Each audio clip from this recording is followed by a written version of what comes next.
જય શ્રી રામ। આજે આપણે શરદ પૂર્ણિમામાં જે સ્પેશિયલ દૂધ પૌવા બનાવે છે તે હું બનાવી રહી છું અને તે વિડીયો હું તમારી સાથે શેર કરું છું। તો શું શું સામગ્રી જોઈએ છે તો જોઈએ મિત્રો। આપણે દૂધ લીધું છે, પછી આ પૌવા છે જે બાટકી ભરી લીધા છે અને પછી હવે હું ધોઈશ અને એને કોરા કરીશ। આ છે કેસર, આ છે ડ્રાયફ્રૂટ અને આ છે સાકર। આની જગ્યાએ તમે ખાંડ પણ લઈ શકો છો, પણ મેં સાકરનો યુઝ કર્યો છે। તો પહેલા આપણે દૂધ ગરમ કરવા મૂકીએ છીએ। તો આ મેં એક બાટકો દૂધ લીધું છે। દૂધ ગરમ થાય છે અને દૂધ ગરમ થાય ત્યારે એને આપણે ધીમા તાપ ઉપર પેલા કરવાનું અને ત્યારે તેને આવી રીતે હલાવવાનું, તે નીચે દાજી ન જાય।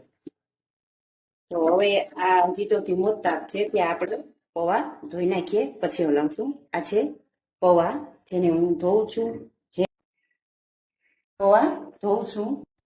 જે આમાં નાખી દઈએ ને પછી એને પૌવા ધોઈએ છે તેવી રીતે ધોવાના છે, પણ આમાં જરાક વધુ પલળી જાય તો ચાલે। અને આમાં છે આપણે સાદા પૌવા લીધા છે, પણ આમાં કલર વાળા પૌવા પણ આવે છે, જે ઘણા એ પણ નાખે છે, કલર વાળા પૌવા હોય તે પણ નાખે છે। આવી રીતે ધોઈ અને આપણે પાણી બધું આમ કાઢી નાખવાનું છે। થઈ ગયું છે, પછી હજી હું આને બીજા પાણી ધોઉં છું ને હવે આને આપણે કોરા કરવા માટે રાખી દઈએ છીએ, જ્યાં સુધીમાં આપણું દૂધ ગરમ થઈ જાય।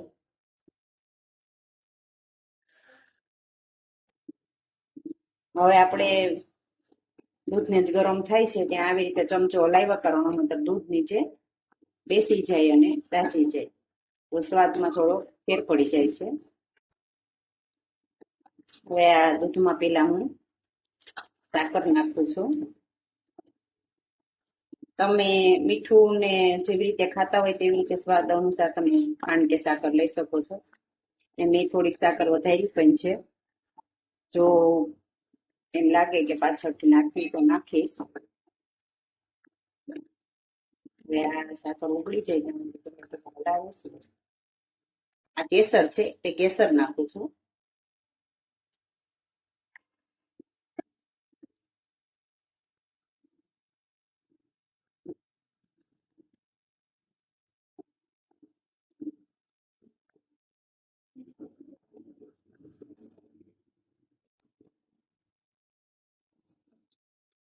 હવે હું આમાં ડ્રાયફ્રૂટ નાખી દઉં છું।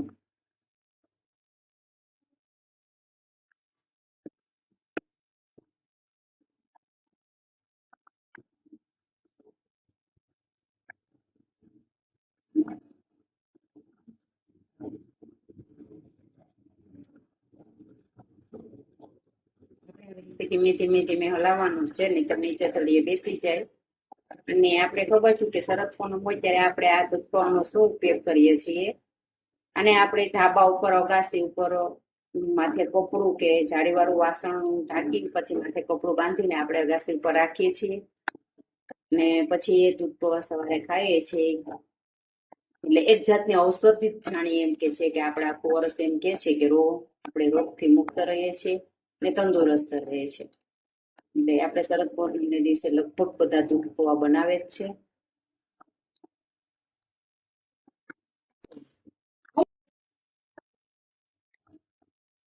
હવે આપણે જે પૌવા પલાળેલ હતા તે દૂધમાં નાખીએ છીએ। તમે કેવું ખાવ એ પ્રમાણે તમે પૌવા કરી શકો। તો તમે જો ખીર જેવા પૌવા પસંદ હોય તો તમે ખીર ટાઈપ પણ કરી શકો છો। તમને દૂધ પાકની જેમ પૌવા પસંદ હોય તો તમે એ રીતે પણ કરી શકો છો। અને ડ્રાયફ્રૂટમાં પણ તમે કાજુ, બદામ, અંજીર, પિસ્તા જે તમે નાખવું હોય તે નાખી શકો છો।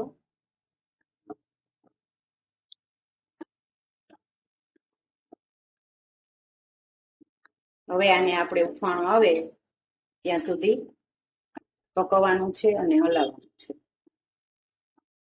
કારણ કે પૌવા છે એ તરત ચડી જાય છે। હવે આવી રીતે હું હલાવ્યા કરીશ અને પછી વચ્ચે વચ્ચે એમને રહેવા દઈશ, ત્યારે કે ઉફાળો આવે તો ખ્યાલ આવે।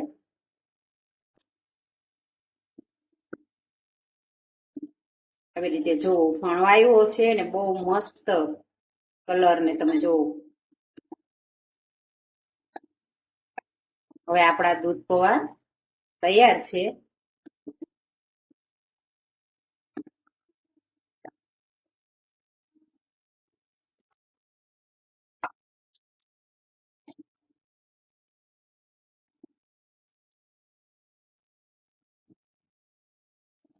ડ્રાયફ્રૂટ નાખીએ.